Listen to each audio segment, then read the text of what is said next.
Gideoni wakashindana na malaika pale. Kwa nini? Kwa sababu amejikataa kulingana na mazingira aliyonayo, amejikataa kulingana na ukoo aliotokea, amejikataa kulingana na elimu aliyonayo, amejikataa kulingana na umri alionao. Lakini malaika anamwambia hapana, pamoja na hayo yote, lakini mbingu ndio imekuchagua wewe. Gideoni akapambana kweli kweli. Cha kushangaza, Gideoni akasema inawezekana ni kweli, akatafuta ishara mbele za Bwana. Mwambie mwenzako, ukiona kuna jambo linakutatiza, tafuta ishara mbele za Bwana. Hebu angalia ile Gideoni, angalia pale Waamuzi sura 6 mstari wa 15. Waamuzi sura 6 na ule mstari wa 15. Waamuzi sura 6 na ule mstari wa 15. Waamuzi sura 6 na ule mstari wa 15. Akamwambia hivi, akamwambia Bwana, nitawaokoa Israeli kwa jinsi gani? Tazama, jamaa zangu ndio walio maskini sana katika Manase. Ametoka kwenye ukoo wa Manase, na mimi ndimi niliye mdogo katika nyumba ya baba yangu. Anamwambia malaika. Unafikiri malaika alikuwa hajui hayo anayomweleza? Unafikiri Mungu alikuwa hajui hayo anayomweleza? Unafikiri Mungu hajui kiwango cha elimu yako? Unafikiri Mungu hajui kwamba una dhiki ya mtoto? Unafikiri Mungu hajui kwamba una madeni yaliyokuzunguka? Pamoja na hayo ulionayo, Mungu anataka akutumie vile vile, na kibali itaokolewa kwa kinywa chako, na kibali itaokolewa kwa miguu yako, na kibali itaokolewa kwa ushawishi wako kwa jina la Yesu. Hebu jaribu kuwaza, huyu jamaa anamkataa malaika, anamwambia hapana, kwenye kabila la Manase mimi ni mdogo sana, mimi sifai kitu, alafu ni masikini kweli kweli, hatuwezi kitu. Unakumbuka Manase alitokea wapi? Manase ni mtoto wa Yusufu ambaye Yakobo alimuomba Manase pamoja na Efraimu, akawaomba awafanye kuwa watoto wake. Sasa walikuwa ni kabila la chini sana wakati ule, ni wadogo sana, ambapo walikuwa hawapo kwenye ulimwengu wa makuhani, walikuwa hawapo kwenye ulimwengu hata wa kumtumikia Bwana, hawapo kwenye ule ulimwengu. Lakini Mungu ameamua awachague yeye. Mungu akikuchagua, narudia, haijalishi wewe unakuja na gauni moja kanisani, haijalishi unaenda saluni ama hauna hela saluni, haijalishi unakula mlo mara ngapi kwa siku, akikuchagua ni amekuchagua vile vile tu. Aliwachagua watu walio na vigugumizi, aliwachagua watu wadogo kina Yeremia. Hata wewe umechaguliwa na Bwana. Usiwaze tu naenda kwenye semina, ni malaika wa Bwana wanakuongoza wakulete hapa ili wakupe akili, wakupe na hekima wa kuyafuata maagizo ya Bwana kwa jina la Yesu. Nione makofi mengi tena kwa ajili ya Bwana. Haleluya. Majeshi, majeshi yako wapi? Majeshi yakipiga, majeshi ni majeshi ya nani? Yakipiga majeshi ni majeshi ya nani? Angalia ule mstari wa 18. Gideoni anajaribu kutafuta, je, kweli huyu ni malaika wa Bwana? Mimi niliye mdogo katika nyumba hii, hivi ni kweli Mungu amenitokea nifanyike kuwa msaada wa watu wangu, wa taifa langu? Mimi nataka nikuhakikishie, siku zote baba yetu wanatufundisha, huwezi ukakutana na Mungu umejifungia kwenye chumba chako eti unaomba, baadaye Mungu anashuka pale kwenye chumba hicho akwambie kwamba Baba, nimekuja kukusaidia yale madeni ulionayo, mimi nimekuja kukulipia. Hauwezi kushuka ndani ya hicho chumba. Lakini Mungu utakutana naye wapi? Utakutana ukija hapa, ukimwona baba yetu wa nyumba hii, maana yake ndio umemwona Mungu moja kwa moja. Usije ukadanganyika kwenye hicho chumba ambacho wamejaa mende. Hicho chumba, yaani hicho chumba ndio sebule, hicho chumba ndio unalala hapo hapo, ndio jiko hapo hapo, alafu eti Mungu ashuke hapo aseme Bwana, nimekuja kukuondolea msiba wako. Huwezi hata siku moja. Utakuwa unakutana na baba yetu Maximilian hapa. Jambo lolote unalolitaka ukija hapa utakutana naye. Ukikutana naye ndio umekutana na Mungu. Amen. Si useme amen? Si useme mimi ndio shimba? Majeshi, majeshi. Sikiliza vizuri. Gideoni ana wasiwasi, hali aliyonayo, maisha aliyonayo, familia aliyotokea. Akasema jamani, hapana, yawezekana hapa mimi nimetotewa na mzimu mmoja. Hivi ni wewe kweli? Ule mstari wa 18 Ukisoma hapo utapata picha. Ule mstari wa 8 akamwambia, tafadhali usiondoke hapa hata nikuijie nikatoe zawadi yangu na kuiweka mbele zako. Akasema, nitangoja hata utakaporudi. Anamwambia bana, subiri bana. Anatafuta kujua hivi huyu ni kweli ama sio kweli, na ni kweli. Akaja akaitoa ile sadaka. Hebu angalia ule mstari wa 19. Akamwambia hivi, basi Gideoni akaingia ndani, akaandaa mwana-mbuzi na mikate isiyotiwa chachu ya efa ya unga, akaitia ile nyama katika kikapu, akautia mchuzi katika nyungu, akamletea hapo nje chini ya mwaloni, akampa. Mstari wa 20, naye malaika wa Mungu akamwambia, itoe nyama na mikate isiyotiwa chachu, uiweke juu ya mwamba huu, ukaumwage huu mchuzi. Akafanya hivyo. Ule mstari wa 21, ndipo malaika wa Bwana. Hebu naomba tusome ule mstari wa 21. 1, 2, 3, twende.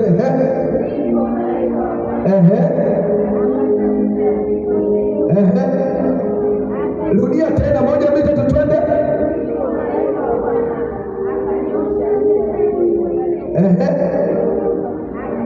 Mbona tunasoma wawili tukinanda sauti kwa mbele? Akafanya nini? Akafanya nini? Alafu moto kafanya nini? Moto kafanya nini? Alafu ukaiteketeza ile sadaka. Hebu mpigie Bwana makofi. Kwa nini? Kwa sababu alikuwa na mashaka na uwezo wake. Hivi kweli mimi nina uwezo wa kuisaidia hili taifa? Nina uwezo wa kuisaidia ukoo? Nina uwezo? Ana mashaka. Alikuwa na mashaka na ule uwezo alionao, ila malaika anamwambia enenda kwa uwezo huo huo, lakini yeye ana wasiwasi na huo uwezo alionao. Malaika anamwambia wewe enenda. Kwa nini? Kwa uwezo huo huo, lakini alitaka uhakika kuwa ni Mungu kweli anayesema. Hivi ni yeye huyu? Ni kweli ni yeye? Ana mashaka naye. Mimi wanaambia watu, hebu sema amen. Sema asante Yesu. Kama kuna jambo la mashaka nao, kuna aina ya maombi yanaitwa maombi ya ishara. Hebu sema maombi ya ishara. Rudia tena kwa sauti iliyoshiba. Maombi ya ishara. Kwa mfano, unatafuta mchumba. Wangapi hapo wanataka kuolewa? Nyosha mkono, usiogope. Usiponyosha maana hutaki kuolewa. Wewe nyosha mkono.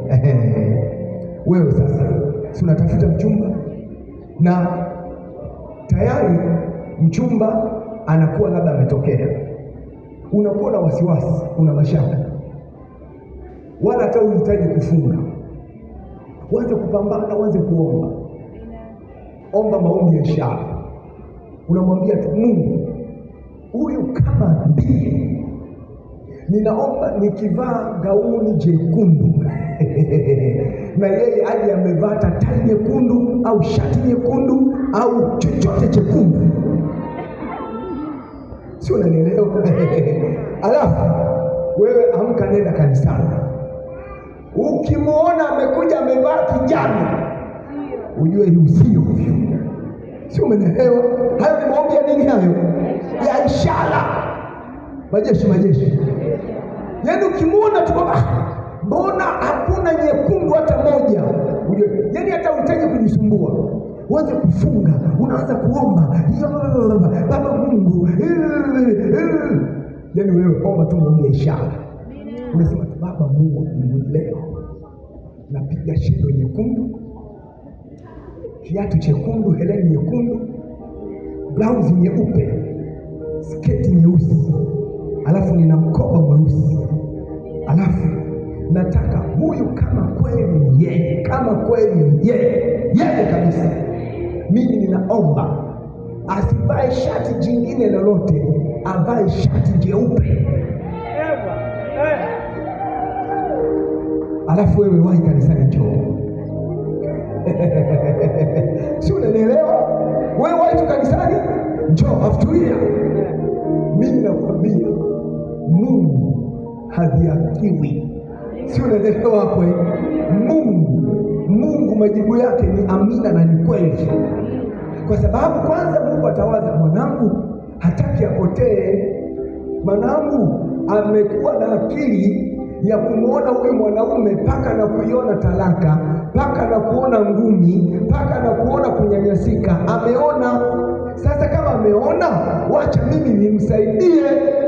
Kwa nini? Kwa sababu siku Mungu asipofanya hivyo, alafu ikatokea mmeuana, ukaenda ukapata tabu, niambie hapo, nani wa kulaumiwa? Nani wa kulaumiwa? Na Mungu hapendi moyo wake kuwatesa wanadamu. Ukiona kuna jambo linakutatanisha, wewe omba maombi ya ishara. Si umeelewa? Unamwambia Mungu, kweli ni kazi, lakini hii kazi mimi sitaki nibane kuja kanisani. Hivi yenyewe hii kazi mimi ninaomba yule atakayeenda kuni interview nikute amevaa shati nyeusi, suruali nyeusi, tai ya kijani, kiatu cheusi. Utashangaa ukienda kama ni yeye, kama kazi ni yenyewe vile vile, na utasema asante Bwana. Utasema hii ndio Bwana, hii ndio kazi ambayo Bwana amenipa. Na ndio maana unamwona Gideoni alikuwa na mashaka. Kwa nini? Uwezo wake anaangalia. Hebu jaribu kwanza, anaielezea familia yake ni maskini, anaelezea kabila lake ni dogo. Kule kwa kuna kabila kubwa, kule kulikuwa kuna kabila kule. Hebu jaribu kwanza, kabila la kina Yuda liko pale, kabila la Dina liko pale, makabila yote Rubeni, Simeoni yako pale, Manase ni huku tena. Hao Manase mwenyewe ni Yakobo aliwaomba kwa imani akawafanya kuwa watoto wake. Na ndio maana unamwona Gideoni akiwaza kabila, halafu kabila hili litoe mwamuzi, akili na kataa. Yawezekana hata wewe unawaza kwenye hii familia atatoka msomi, atatoka aliyefanikiwa, atatoka tajiri, akili na kataa. Kwa taarifa yako, Mungu amekuchagua, ingawa akili yako inakataa, utachomoka vile vile, na ndani ya familia yako atachomoka. Kuna mtoto atachomoka, kuna angu atachomoka, kuna mjomba atachomoka. Utajiuliza imekuwaje? Ni Bwana ameyatenda hayo kwa jina la Yesu. Gideoni alikuwa na wasiwasi, anajiuliza hivi, ndani ya familia, ndani ya huu kabila, inawezekanaje mimi nikawa nimetoka kweli ili niwasaidie hao Israeli? Akili yake na goma, ikamlazimu Gideoni sasa atafute ukweli wa Mungu. Hivi ni kweli?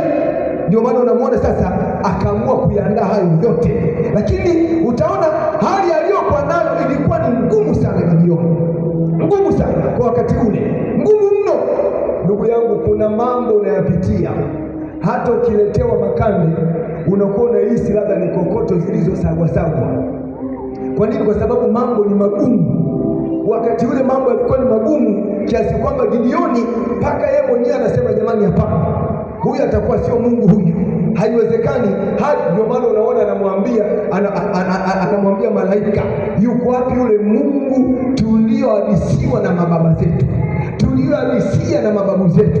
Alipasua bahari ya Shamu, aliwatenda wafalme wenye nguvu, aliangusha ukuta wa Yeriko, aligandisha mto Yeriko. Yuko wapi huyo Mungu? Kama ningekuwa shujaa mimi, ningeshaleta msaada ndani ya taifa.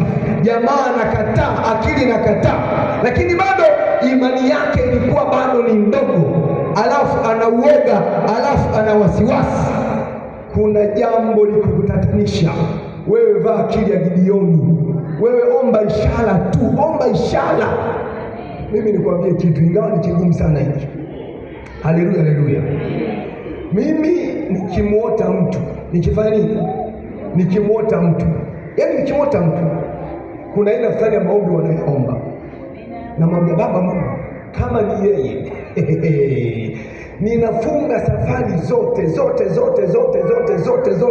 hata pewa uzuru na Lucifer na mlazimisha aje kanisani, alafu nikutane naye kabisa hivi ana kwa ana.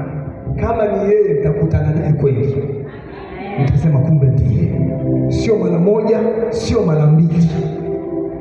Sio, unaelewa unachoongea? Ndicho alichokuwa anakifanya Gideoni.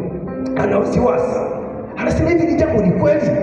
Hivi ni jambo nini? Inawezekanaje? Akiangalia maisha anayoishi, akiangalia taifa mambo linalopitia taifa, akiangalia ukoo aliotokea, akiangalia yeye mwenyewe jinsi alivyo, ni mdogo katika jamaa zake, mdogo.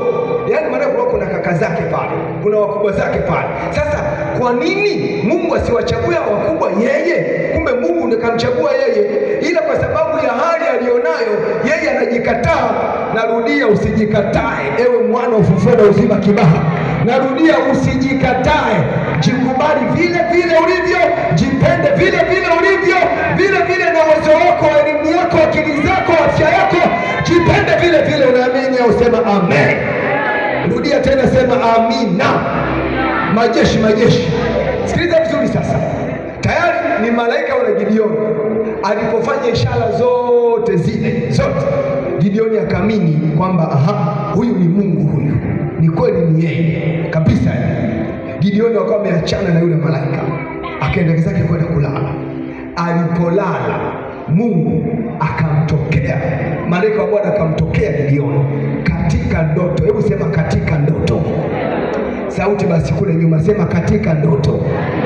Akamtokea, alipomtokea amelala usiku, anamwambia Gideoni, sikiliza, usiku huo kamtokea, akamwambia Gideoni, kwa kuwa umekubali sasa kuifanya kazi ambayo mimi nataka uifanye, cha kukusaidia mimi ninachokitaka, nenda kwanza ukaibomoe madhabahu ya nani? Ya baba yako.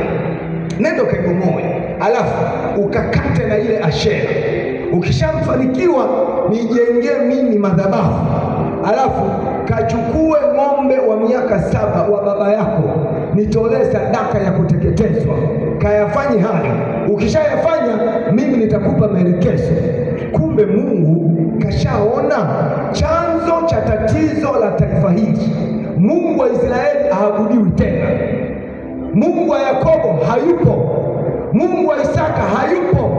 Anaabudiwa Lusifa katika ile nchi, anaabudiwa Shetani katika ile nchi. Mimi nakuhakikishia, taifa na viongozi wake wakianza kumwabudu Lusifa, matatizo ya nchi ya Yakobo, magonjwa ya nchi ya Yakobo. Narudia tena, kwenye ukoo Lusifa akianza kuabudiwa, matatizo ndani ya ukoo hayakomi. Kutokuolewa kukomi, kuolewa ama kuoa na kuacha kukomi. Kwa nini? Kwa sababu Shetani yuko pale anaabudiwa, Lusifa yuko pale anaabudiwa. Walemavu kuzaliwa ndani ya familia havitakoma. Kwa nini? Kwa sababu Shetani yuko pale anaabudiwa. Watu kutokushindwa kusoma shule hakutakoma, Shetani yuko pale anaabudiwa. Na ndio maana unaona wakati ule, wakati Shetani anaabudiwa katika taifa la Israeli, watu walipitia matatizo mbalimbali, wakawa wanapora mali zao, wanatekwa wake zao, wanatekwa vijana wenye nguvu, wanatekwa watoto, maisha yakawa ya taabu na dhiki. Kwa nini? Shetani anaabudiwa ndani ya taifa, kwenye familia. Nuru ikiondoka, manake giza linaingia, matatizo hayaishi. Kile itopo leo watoto ni kuumwa, kile itopo leo huyu amevuta bangi, huyu ameiba, huyu amebakwa, huyu hapati kazi. Shetani yuko ndani ya familia. Mungu akagundua hawa watu wanapitia kwa sababu madhabahu yangu mimi haipo, wanapitia haya kwa sababu mimi Mungu Jehova sipo hapa. Na ndio maana wanateseka, wanapitia dhiki, wanapitia misiba, wanapitia madeni, wanapitia taabu, wanapitia shida mbalimbali. Mungu anamwambia, ili unisaidie hili taifa, kuna madhabahu, tena madhabahu ya baba yako. Yawezekana hata wewe uko hapa, kumbe baba yako yuko sehemu, ama aliyekulea, ama mama wa kambo, ama shangazi. Hana Mungu unayemtumikia wewe, anaabudu vitu vingine kabisa. Mababu na mabibi waliokutangulia walikuwa wanaabudu vitu vingine kabisa. Leo hii wewe unapitia ziki, unapitia matatizo. Na ndio maana tumekuandalia semina hii. Tunataka tuzitembelee familia zetu, tutazigusa kwa mkono wa uponyaji, tutayagusa matumbo kwa mkono wa uponyaji, tutavigusa viuno kwa mkono wa uponyaji, tutaligusa kabila lako kwa mkono wa uponyaji, tutaugusa ukoo wako kwa mkono wa uponyaji, na uponyaji utatokea mara moja kwa jina la Yesu. Anaamini hayo, wapigie Bwana makofi mengine tena. vunja ile madhabahu, wakakata na ile ashera. Walipokata ile ashera, wakaitia na moto, wakaigeuza kuwa kuni. Akaenda kwenye zizi la baba yake, akachukua ng'ombe wa miaka 7. Ng'ombe wa miaka 7. Kwa nini? Kwa sababu waliteswa miaka 7. Kuna wakati mwingine kuna majeshi. Haleluya, haleluya, haleluya, haleluya. Mama mmoja mimi nilimkuta kule Geita, alipitia matatizo mengi sana. Mwanae ni kichaa, ndoa haieleweki, watoto ni wagonjwa, lakini alikuwa nadhani Roman Catholic. Anaenda kule ila na waganga wake, ana waganga, wale waganga kila akienda anaenda na godoro jipya, analiacha kule, lakini hajawahi kupona mpaka ilipoenda ufufuo na uzima. Namshukuru Mungu mimi kuzaliwa ufufuo na uzima. Una heri wewe unayeabudu katika kizazi hiki chini ya madhabahu ya ufufuo na uzima. Ndio kuwaza. Baadaye mimi nikamshawishi, nikamwambia acha mtoto atapona. Na ni kweli mtoto akapona. Ukichaa ukamtoka. Watoto wote wakapona na ndoa ikakaa salama, na sasa hivi wamefanikiwa sana. Aliniambia neno moja, akanambia, askofu, nimetoa sana magodoro kwa waganga. Ninaomba wachungaji wako wakija huku, bajeti zote kuanzia magodoro, kula anapokaa, kulipa kodi ya nyumba, kuchakula, ndani ya miezi 3 mimi nitagharamikia mimi. Unajua ni kwa nini?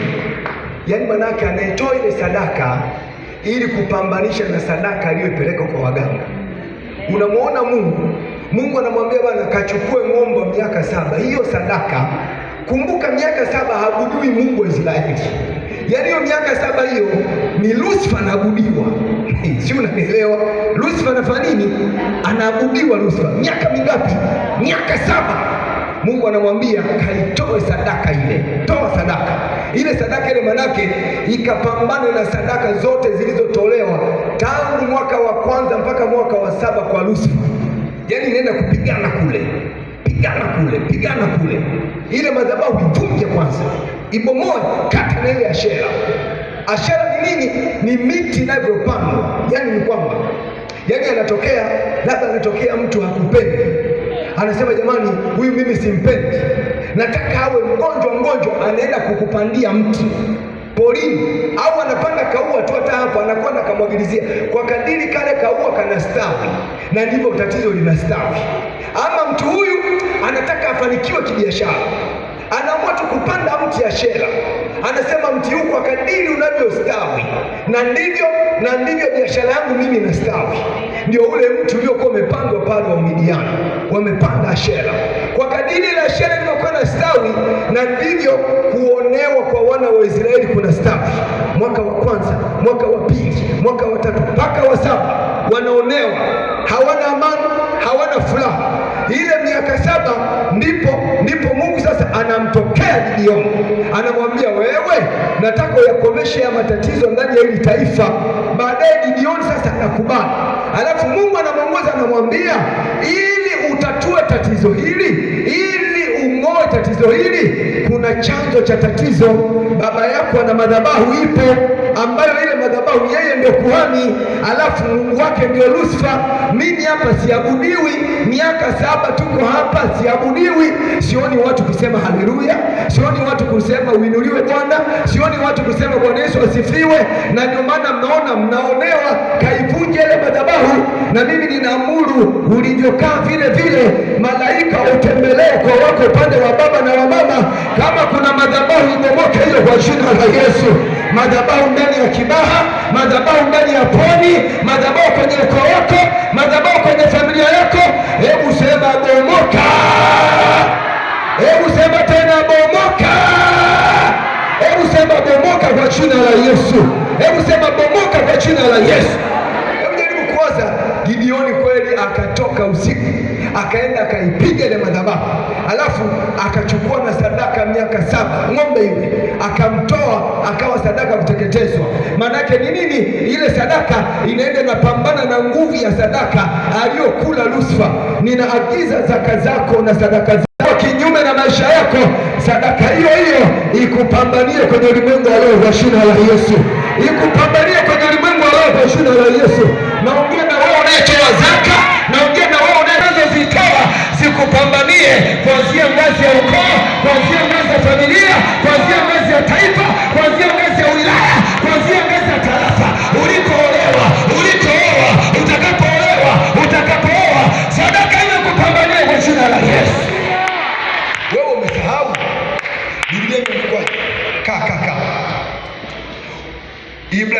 Ibrahimu alipomtolea Bwana sadaka zaka, alitoa mpaka wapi? Wa viunoni mwake. Yaani kabla Isaka hajazaliwa tayari kulikuwa kuna zaka inamhusu yeye. Sinisikia amina? Mbona umenuna? Hautogi zaka? Mwangalie mzee macho, mzee utogi zaka nini? Mwangalie machoni, muulize tu utogi zaka. Kama kuangalia kuna mwangalia yule pale. Ukiona vimacho vinacheza cheza kuna shida. Ukiona toni vinacheza vimacho hivi kuna nini? Kuna shida. Mimi nakwambia, hebu jaribu kuwaza. Mungu anamwambia Gideoni, kachukue ng'ombe ile. Kumbuka wewe baba yake Yoashi ndio alikuwa kuhani. Yaani manake anamwakilisha Lusi.